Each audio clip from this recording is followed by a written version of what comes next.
Bismillahirrahmanirrahim. Bismillahirrahmanirrahim. Assalamualaikum warahmatullahi wabarakatuh.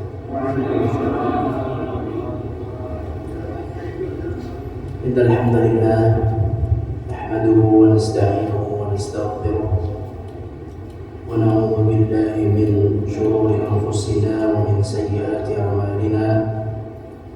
Man yahdihillahu fala mudilla lahu wa man yudlil fala hadiya lahu.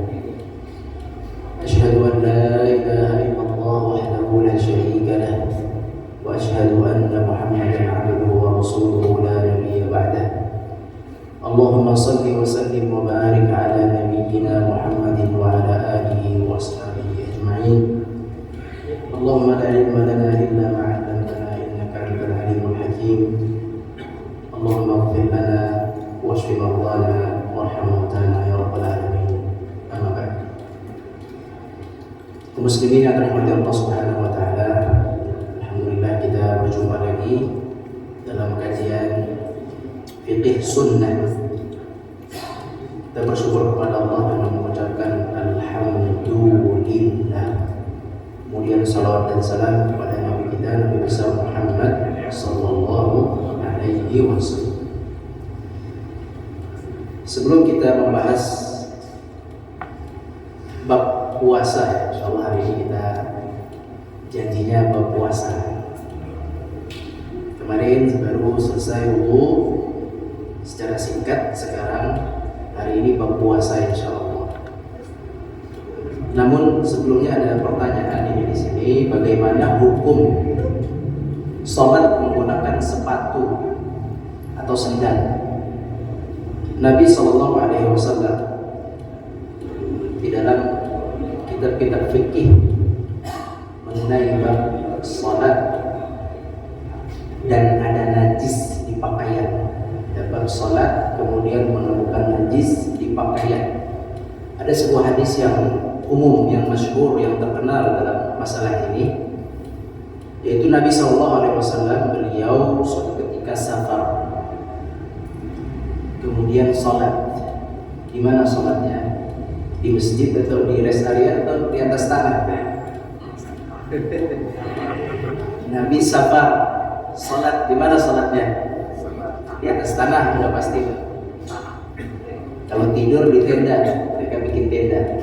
Kalau salat di luar tenda, di atas tanah, di atas jalanan lah istilahnya.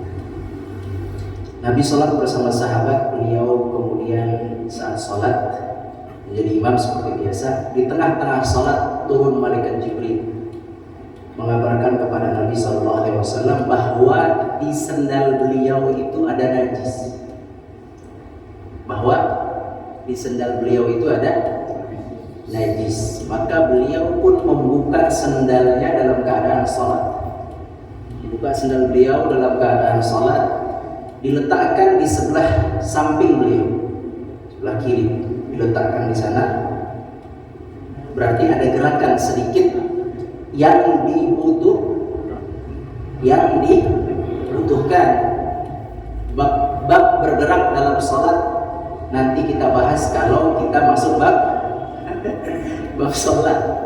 Tapi ini iklan aja, iklan bahwa pergerakan yang dibutuhkan seperti ini dibolehkan. Maka Nabi SAW melepas. Sahabat radhiyallahu anhum saking mengikutnya kepada Nabi, mereka pun melepas sendal mereka semua melepas sendalnya sebagaimana Nabi melepas. Setelah itu selesai salat, Nabi menghadap kepada para sahabat dan bertanya dengan pertanyaan langsung. Ini juga jadi dalil boleh seorang imam setelah selesai salat langsung berbicara dengan makmum. Boleh hukumnya, tidak masalah di situ. Kemudian Nabi SAW bertanya, kenapa kalian melepas sendal-sendal kalian? Sendal atau sepatu lah yang namanya safar itu zaman dulu. Sendalnya itu sendal gunung, sendal ikat gitu. Bukan sendal jepit. Kemudian kata sahabat, kami melihatmu ya Rasulullah melepas sendal, maka kami lepas sendal kami. Kemudian kata Nabi SAW, sendal saya dikabarkan oleh Jibril ada najis, maka saya lepas. Sendal kalian tidak ada najis, jangan ikut-ikut dilepas. Jawabannya boleh sholat menggunakan alas kaki. Saya mau jawab itu aja. Tapi dari situ berangkat pembolehannya dari hadis itu. Makanya teman-teman saudara kita yang di sholat di tempat panas gitu ya, misalnya di gurun sholat zuhur, atau di pinggir pantai sholat zuhur, atau sholat di tempat yang sangat dingin di salju, antum gak usah bawa sepatu, sholat aja pakai sepatu selama sepatu itu tidak ada najisnya, tidak ada halangan. Allah sudah ya, selesai. Cara wudu pakai sepatu, usap, standar diusap seperti kaos kaki. Nah, sudah ya, pertanyaannya selesai. Sekarang kita masuk bab puasa. Bismillahirrahmanirrahim. Ini adalah bab baru dari sekian banyak bab di dalam kitab fiqih, namanya bab puasa atau as-shiyam. Puasa dibagi menjadi dua, yaitu puasa wajib dan puasa sunnah. Dan puasa ini adalah ibadah yang diwajibkan oleh Allah. Ada suara kepada umat sebelum Nabi Muhammad dan juga umat Nabi Muhammad. Betul nggak? Yahudi puasa nggak? Puasa. Harusnya puasa. Tanya aja kalau punya teman Yahudi. Harusnya puasa itu.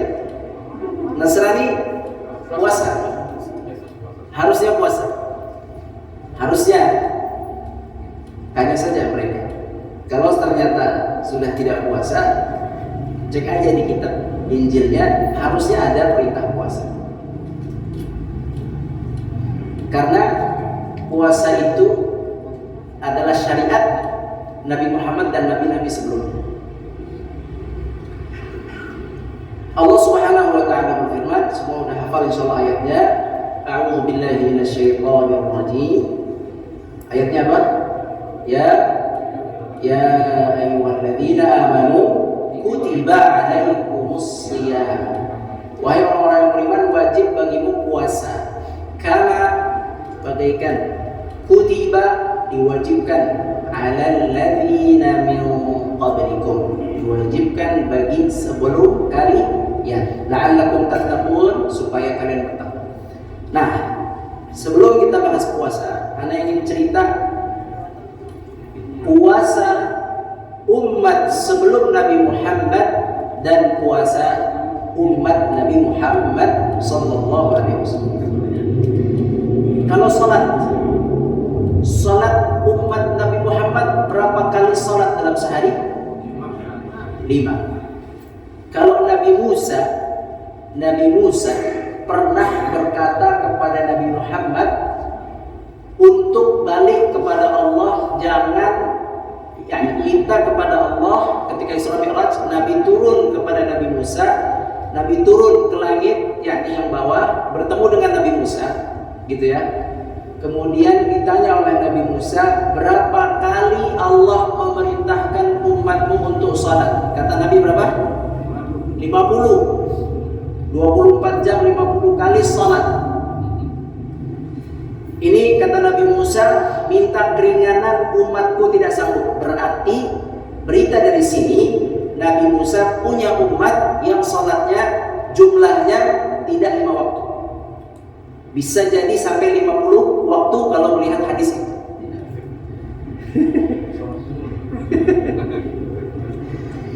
Waktu mereka dipanjangkan oleh Allah, kita nggak tahu bagaimana. Umur mereka dipanjangkan oleh Allah, kita tidak tahu bagaimana. Tapi begitulah berita yang sampai kepada kita. Awalnya kita pun ingin diwajibkan 50 sehari semalam 50 sholat. Jamnya cuma 24, sholatnya 50, nggak bisa cari nafkah. Itu kebayang. Tapi begitu, itu hadisnya sahih. Jadi rujukan untuk kita semua bahwa umat sebelum ini mendapat perintah salat yang jumlahnya banyak. Sekarang puasanya bagaimana? Puasa disebutkan dalam hadis Bukhari dari Al-Barra, namanya sahabat Nabi, namanya Al-Barra. Jadi dulu dari Al-Barra, dari Ibnu Abbas juga, para sahabat ini meriwayatkan bahwa puasa umat sebelum Islam itu sempat dialami oleh sahabat beberapa tahun saja, tidak banyak. Sahabat pernah mengalami tata cara puasa umat sebelumnya. Waktu pertama kali Allah mewajibkan puasa Ramadan, diterapkan puasa seperti puasa orang-orang sebelum Islam. Itu hukum yang pertama. Bagaimana caranya? Cara mereka berpuasa adalah mulai menahan makan dari ba'dal Isya. Jadi misalnya ini malam tarawih, malam ini, besok kita 1 Ramadan, maka sahur atau kita istilah sahur tidak ada, karena sahur itu makan sebelum subuh, disebut sahur. Jadi dulu tidak ada sahur. Jadi kita makan sekarang nih. Ini kita makan ini ba'dal maghrib kita makan. Sampai Isya, salat Isya, azan tidak boleh makan. Silakan salat tarawih. Tidak boleh minum. Habis salat tarawih silakan pulang tidur, tidak boleh makan, tidak boleh minum. Bangun jam 3 silakan mau baca Quran, tidak boleh makan, tidak boleh minum. Salat subuh tidak boleh makan, tidak boleh minum sampai maghrib besok.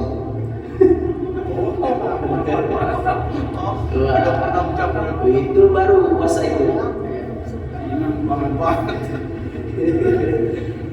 Jadi nanti jam 6 maghrib azan kita berbuka puasa, yakni kita makan. Kita hanya punya waktu 1 jam atau lebih untuk menikmati buka puasa. Setelah itu Isya start lagi puasa. Itulah puasa umat sebelum Nabi Muhammad SAW. Dan itu dialami oleh sahabat Nabi SAW. Yang namanya malam tidak boleh makan, tidak boleh berhubungan istri dan suami sebulan. Gak sempat maghrib sampai Isya. Jadi ini kejadian diriwayatkan oleh Ibnu Abbas dalam sebuah hadis dari Abu Daud rahimahullah. Ibnu Abbas radhiyallahu anhu berkata, dulu kami puasa itu tidak boleh makan ketika setelah Isya, tidak boleh berhubungan suami istri setelah Isya. Kemudian ada sahabat ba'dal Isya lalai, tergoda dengan setan, lalai, akhirnya berhubungan dengan istrinya di malam Ramadan ba'dal Isya. Hukumnya apa? Zaman dulu hukumnya apa? Batal, melanggar, haram. Ba'dal Isya. Harusnya dia udah mulai puasa. Itu kasus pertama. Kasus yang kedua dari sahabat Barra, beliau mengatakan itu kasus yang pertama pelanggarannya berhubungan suami istri. Kasus yang kedua pelanggarannya ada seorang sahabat namanya Qais, beliau Qais radhiyallahu anhu pulang maghrib, sampai di rumah dia tanya istrinya, mana buka puasa? Makanan gak ada, air aja adanya. Akhirnya Qais menunggu istrinya mau siapkan makanan. Tiba-tiba Qais ketiduran sampai Isya. Waduh. Akhirnya Qais tidak bisa makan radhiyallahu anhu. Kemudian dia tahan kan, malam itu dia puasa, subuh puasa, duha puasa, sampai di zuhur esok harinya. Ini berarti udah jalan kedua hari ya. Iya kan? Jalan hari kedua puasa, di zuhur Qais pingsan. Sampailah berita kepada Nabi SAW. Ada 2 pelanggaran. Pelanggaran pertama, ada 2 kejadian. Kejadian pertama, pelanggaran berhubungan suami istri ba'dal Isya. Pelanggaran kedua, bukan pelanggaran, yang kedua ada kasus sahabat tidak kuat. pingsan. Akhirnya turun surat Al-Baqarah setelah ayat yang tadi Anda baca tadi, turun ayat sebelahnya, setelahnya ayat 184 ya. Coba cek 183 yang tadi, ya ayyuhalladzina amanu kutiba alaikumusiyam. Setelah itu turun ayat yang meringankan umat Nabi Muhammad. Uhilla lakum lailatas shiyam arrafathu ila nisaikum hunna libasun lakum wa antum libasun lahun alimallahu annakum kuntum takhtanuna anfusakum fataba alaikum wa'afa ankum fal'ana bashiruhunna wabtaghu ma kataballahu lakum wa kulu washrabu hatta yatabayyana lakumul khaytul abyadu minal khaytil aswadi minal fajr thumma atimmus siyama ila al-layl wa la tubashiruhunna wa antum aqifuna fil masajid. Panjang ayatnya. Ayat itu bercerita bahwa sekarang kata Allah, kami berikan kepada kalian kesempatan untuk makan dan minum dan berhubungan suami istri ba'dal isya sampai waktu fajar. Muncullah di situ sunnah sahur. Muncul di sini sunnah sahur. Paham? Baru di sini ada sunnah. Kan tadi kan ba'dal isya tidak boleh makan. Sekarang boleh makan, tapi dikasih waktu sampai subuh. Maka Nabi SAW menganjurkan, mensunnahkan sebuah amal sunnah as-sahur.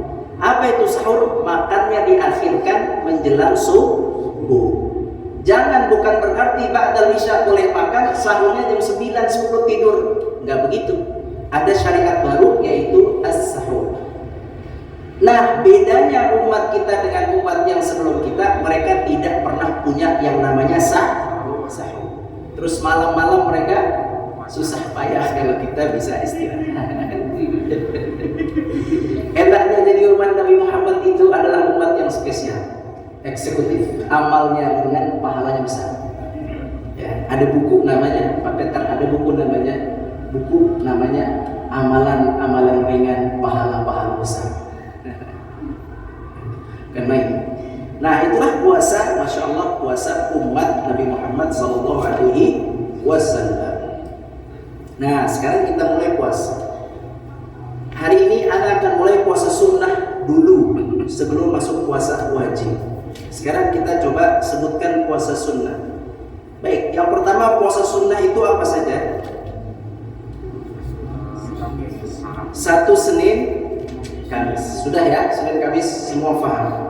Kalau ditanya kenapa Senin Kamis berpuasa, jawabannya karena Nabi berpuasa. Satu. Jawaban kedua, karena hari Senin dan Kamis adalah hari dilaporkannya amalan manusia dalam satu minggu, 2 kali laporannya. Makanya Nabi SAW menganjurkan puasa hari Senin Kamis, sehingga saat itu amalnya dilaporkan orang tersebut sedang berpuasa. Semoga yang puasa hari ini diterima oleh Allah Subhanahu wa Ta'ala. Bagi yang kuat berpuasa silakan berpuasa, bagi yang lemah berpuasa silakan diambil amalan yang lain. Karena manusia ini berbeda-beda. Ada yang kuat di Al-Quran, ada yang kuat di puasa, ada yang kuat di sedekah, ada yang kuat di tenaga membantu orang lain. Bantu orang lain kuat, puasa nggak kuat. Ya, jadi macam-macam manusia ini. Yang penting kita ambil amalan yang kita bisa lakukan sebaik mungkin. Nah, puasa Senin Kamis yang pertama. Yang kedua, puasa sunnah apa? Yang umum dulu, Syawal yang di belakang. Yang sering adalah ya, bahasanya itu sebenarnya 3 hari setiap bulan, itu bahasanya. Nah, bahasanya apa? Puasa 3 hari setiap bulan. Puasa 3 hari setiap bulan itu dalam hadis disebutkan beberapa cara. Cara yang pertama adalah al-bid. Al-bid adalah puasa di waktu malam itu terang. Al-bid, malam itu terang putih, maksudnya tuh langitnya terang. Terang bercahaya, maka disebut al-bid. Bid itu artinya putih, bid, lain. Bercahaya sebab apa? Al-bid bercahaya sebab saat itu bulan sedang purnama. Tanggalnya berapa? 3 hari. 13, 14, 15. Ini cara yang pertama untuk melakukan puasa 3 hari setiap bulan. Bulan apa? Bulan apa? Iya, maksudnya Hijriyah atau Masehi? Hijriyah. Jangan pakai Masehi. Hijriyah.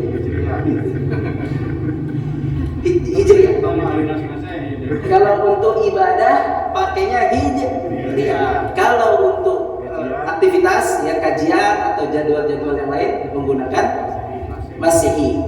Tetapi hitungan yang sebenar-benarnya adalah Hijriyah. Umur yang benar adalah Hijriyah. Semua angka dalam hadis dan Al-Quran, semua angka. Nabi diutus menjadi Rasul umur 40 Hijriyah. Nabi meninggal umur 63 Hijriyah. Nabi Ashabul Kahfi, penduduk Gua Kahfi, pemuda Kahfi, tinggal di Kahfi, di Goa 309 tahun Hijriyah. Semuanya Hijriyah. Yang disebutkan di Al-Quran mengenai tahun dan angka semua Hijriyah, tidak ada yang menggunakan Masehi. Jadi hati-hati, berbeda hitungannya. Ya, berbeda hitungannya. Yang sudah 60 tahun hitungan Masehi tambah 2 tahun hitungan Hijriyah. Ya. Jadi yang umurnya 60 Bapak berarti 62. Yang umurnya 70 berarti 72. Yang umurnya 90 93. Per 30 tahun tambah 1 tahun. Itu hitungan yang benar. Hitungan yang benar seperti itu. Anak sudah 37 tambah 1 38 berarti umurnya. Karena baru 30-an. Yang sudah 60-an tambah 2. Yang sudah 90-an tambah 3. Begitu cara menghitung umur yang sebenarnya. Jangan merasa rugi kok jadi tua. Bersyukur sudah lama hidup. Ya, jadi yang dimaksud puasa 3 hari itu adalah puasa 3 hari di bulan Hijriyah. Kapan harinya? Yang pertama disebutkan dalam hadis adalah 3 hari tengah bulan, yaitu Ayyamul Bid, hari ketika terang, 13, 14, 15 setiap bulan Hijriyah. Sekarang bulan apa ini? Rajab. Kita sudah masuk Rajab. Baik, kemudian cara yang kedua adalah kapan saja, yang penting 3 hari. Bisa difahami? Cara yang kedua adalah kapan saja harinya, yang penting 3 hari. Diriwayatkan bahwa Nabi SAW kana yasumu min asy-syahri as-sabta wal ahad wal itsnain wa min asy-syahri al-akhar ats-tsulatsa wal arbi'a wal khamis. Nabi SAW pada bulan ini beliau puasa 3 hari, Sabtu, Minggu, Senin. Bulan Rajab, misal ya, maaf ya, misal. Ini tidak disebutkan bulan apa, tapi misal. Ini berbicara puasa 3 hari setiap bulan. Bahwa tanggalnya itu tidak mesti 13, 14, 15. Itu ingin kami sampaikan, tidak mesti itu. Boleh tanggalnya terserah berapa, 10, 11, 12, 1, 2, 3, 7, 8, 9, 20, 21, 22. Itu tidak ada masalah. Nabi SAW pernah berpuasa di bulan ini, misalnya Rajab. Nabi berpuasa hari Sabtu, Ahad, Senin. Di bulan depannya Nabi berpuasa bulan Sya'ban, misal. Di bulan depannya Nabi berpuasa Senin, Selasa, Rabu. Nah, jadi terserah ya. 3 hari setiap bulan itu bebas. Namun yang umum dilakukan oleh umat Islam adalah yang Ayyamul Bid. Ya.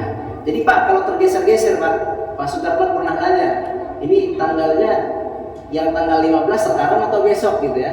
Atau besok atau yang akan datang? Salah pun nggak apa-apa sebenarnya. Meleset dari tanggal 13, 14, 15 sebenarnya juga tidak apa-apa sebenarnya meleset. Ya, karena itu bukan waktu yang ajak harus itu, tidak boleh kurang atau lebih dari itu. Yang penting 3 hari. Baik, itu puasa yang kedua sunnah. Puasa sunnah yang ketiga apa? Daud. Puasa Daud, sehari puasa, sehari tidak puasa. Baik. Apalagi? Puasa Senin Kamis, puasa 3 hari setiap bulan, puasa Daud. Puasa apa lagi?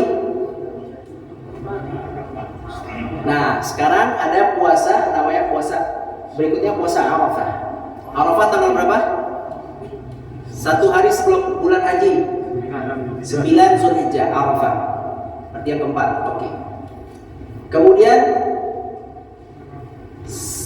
selain itu puasa apa lagi?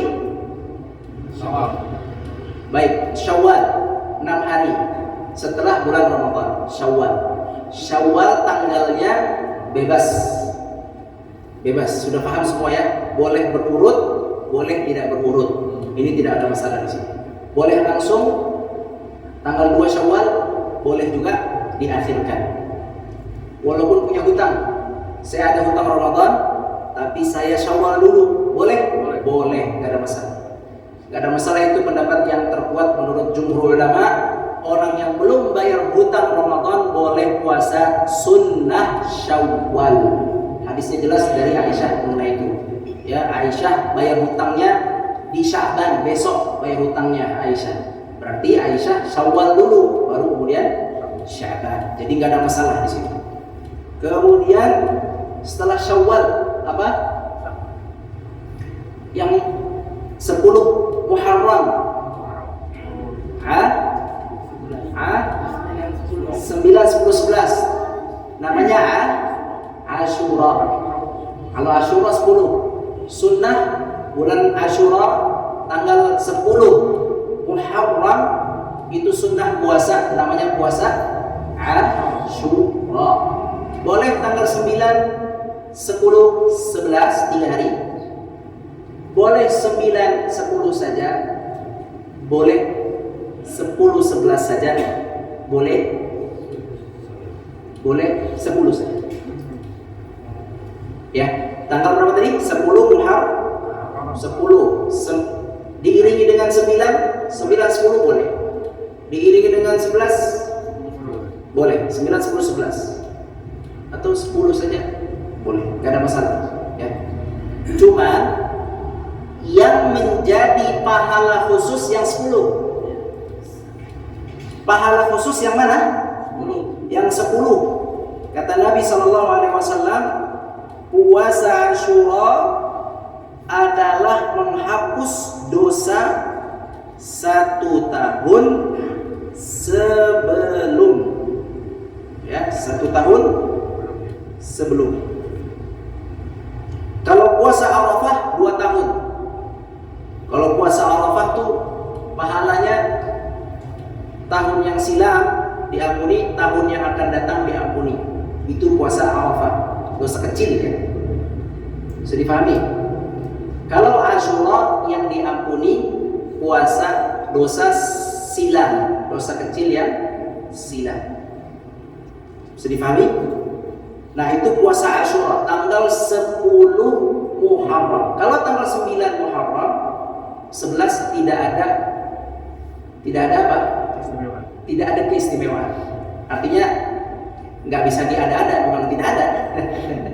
Kalau tidak ada ya kita tidak bisa buat-buat. Memang tidak ada, ya kita puasa saja. Karena anjuran Nabi SAW sempat menganjurkan puasa tanggal 9. Cuma tidak ada kelebihan khusus. Kelebihannya hanya di tanggal 10.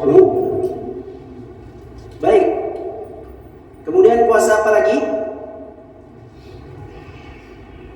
Puasa apa lagi? Bulan Rajab. Ini bulan apa nih? Bulan Rajab. Ini masuk bulan apa? Bulan suci, bulan haram. Ada nggak puasa khusus di bulan Rajab?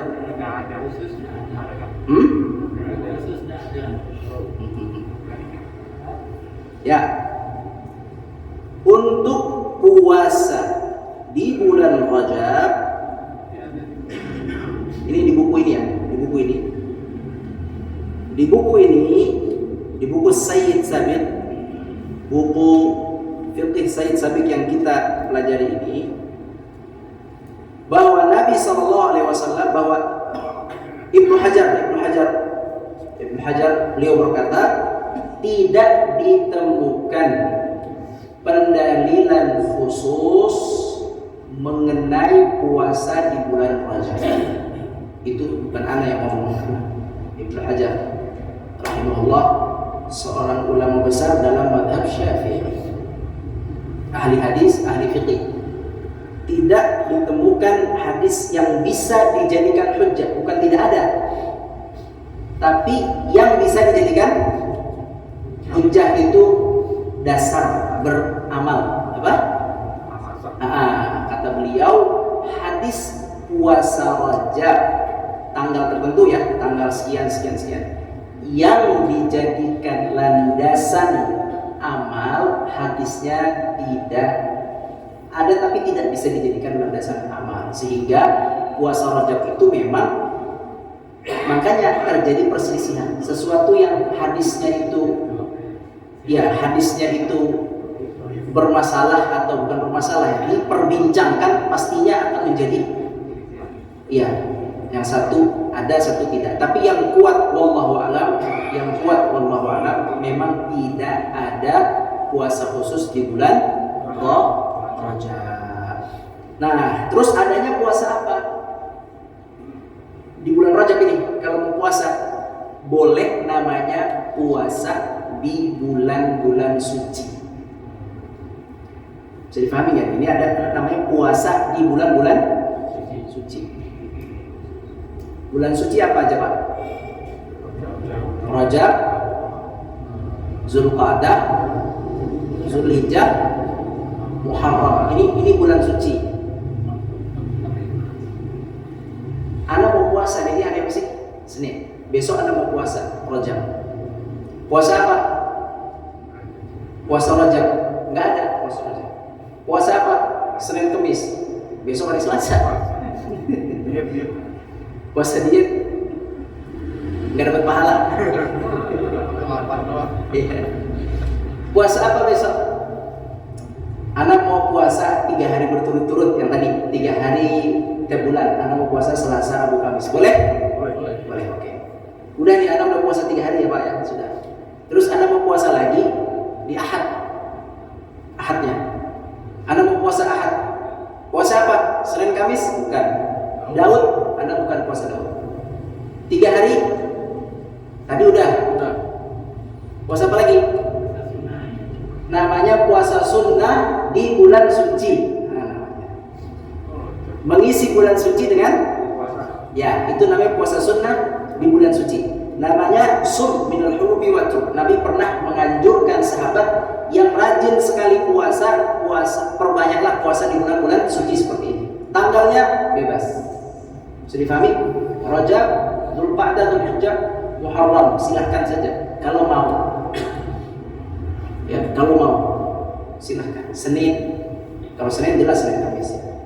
Bisa dipahami ya? Nah, itu bagian dari puasa sunnah. Jadi kalau mau puasa di bulan ini, silahkan saja puasa, tapi tidak ada tanggal khusus, tidak ada pahala khusus.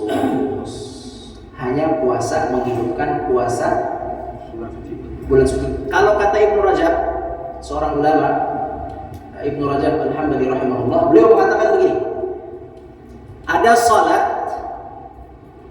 rawatib, salat sunnah rawatib itu apa Pak? Mengikut fardu, ya kan? Sebelum dan sesudah salat fardu, namanya rawatib. Ada juga di Ramadan yang mengikut Ramadan. Ramadan itu kan fardu, puasa. Ada yang ikut. Yang ikut Ramadan apa? Bukan, puasa yang ikut setelah Ramadan selesai kita sambung. Puasa apa? Kata Ibnu Rajab, Syawal itu sama seperti qiyas beliau, analogi beliau, itu sama seperti orang sholat fardu ditambah sholat sunnah. Puasa fardu Ramadan ditambah puasa sunnah Syawal. Itu satu.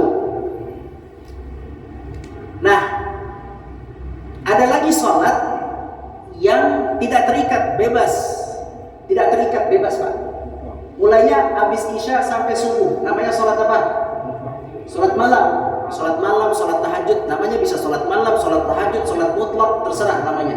Yang penting waktunya dari jam ba'dal isya sampai itu waktunya. Silahkan kalau mau sholat berapa rakaat, tidak ada batasnya juga, tidak ada masalah di situ. Caranya 2 tutup dengan witir 1. Berapa rakaat silahkan selesai. Ini namanya sholat yang rentang waktunya ada, bebas pilih jamnya. Puasa ada yang seperti itu. Puasa apa? Di bulan-bulan suci sekarang ini. Nah, antum sekarang ini nih, Rajab nih 1 sampai 29, antum bebas mau puasa hari apa aja. Tinggal pilih aja harinya. Ya, tapi ajarin istri di rumah. Nanti istri, abang nih sesat ini puasa. Tambah. ini boleh namanya puasa, menghidupkan puasa di bulan-bulan suci. Ya, memang tidak banyak yang mengetahui ini. Tapi boleh secara hukum kita ada di sini, ya.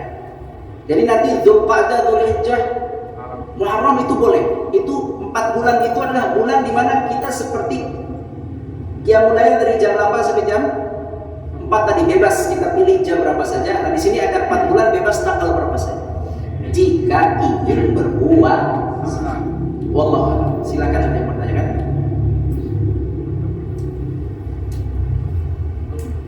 Silakan. Nanti kita bahas puasa Sya'ban nanti ya, ke depan besok.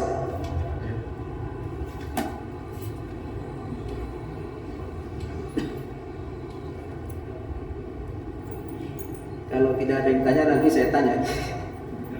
Ada yang tanya kan? Bismillah. Ada yang mau tanya nggak?